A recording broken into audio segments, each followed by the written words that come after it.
is about HTML forms. Okay, so I want you guys to remember that this is kind of old school.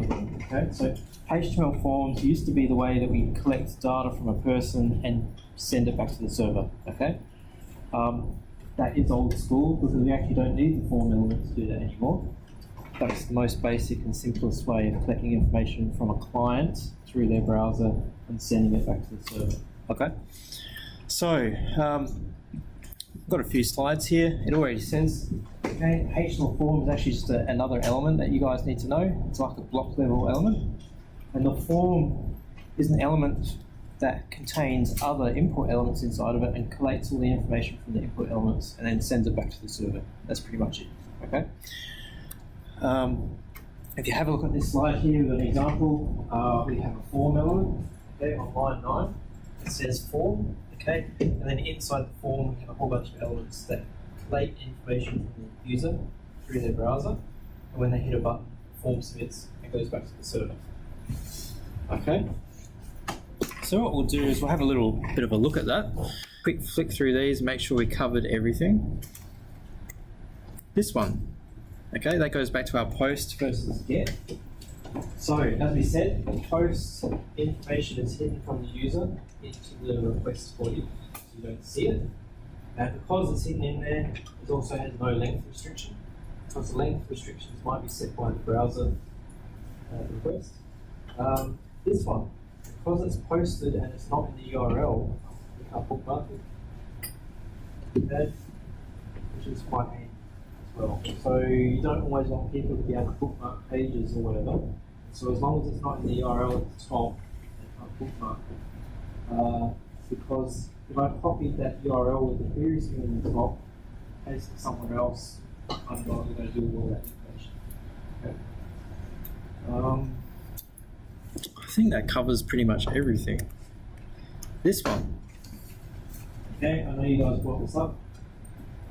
The ID is not important, it's the name that grabs the values, passes them to the form, and sends them back to the server. Okay?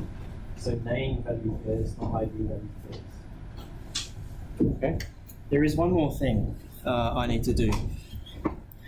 Is my form accessible for all users with disabilities and so forth?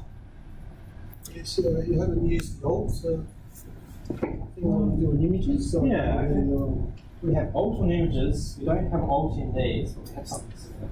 Okay.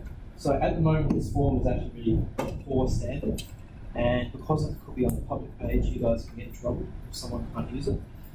So what we are supposed to do is actually provide labels for every input element. Okay.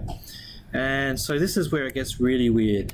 Okay. So there is an element called a label. And we can say first name. And somehow I have to point this label to that input element. And straight away we would think, well, I could use the name attribute, and the answer is no. Okay? Because how many different input elements on the page can have the same name? Many, because we might have radio buttons and checkboxes and so on. Okay? So how do we point an element to exactly one other thing? What's the attribute? How do we uniquely identify one thing on a page? ID, okay? And this is where I find it a little bit confusing. Everyone finds this confusing.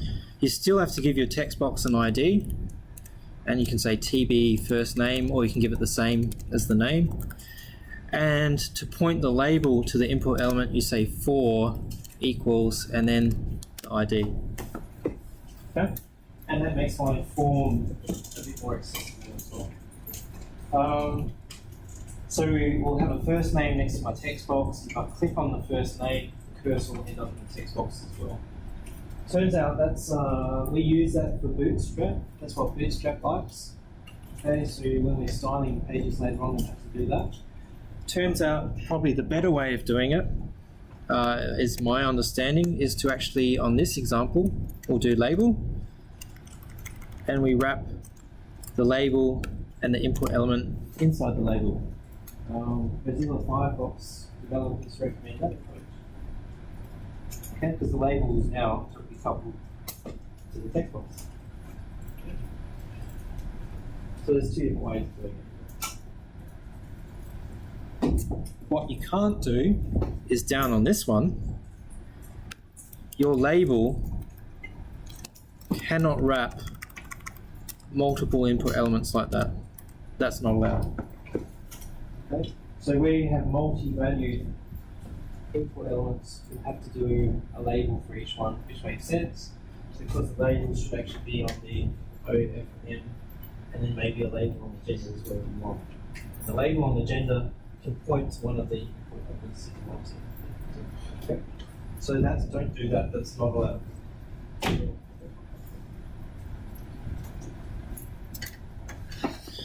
So, big no-no there. It's just the way it is. That's not letting me delete it still. Okay. So, that's our forms. We already know that we're going to post the data back and the server has to be ready for it to happen. And we're going to use ASP.NET to do that. Okay, so everyone's happy with how forms work. ASP.NET is no different. It uses the same approach. Okay, so I'm going to kill this one. And what I'm going to do is I am going to add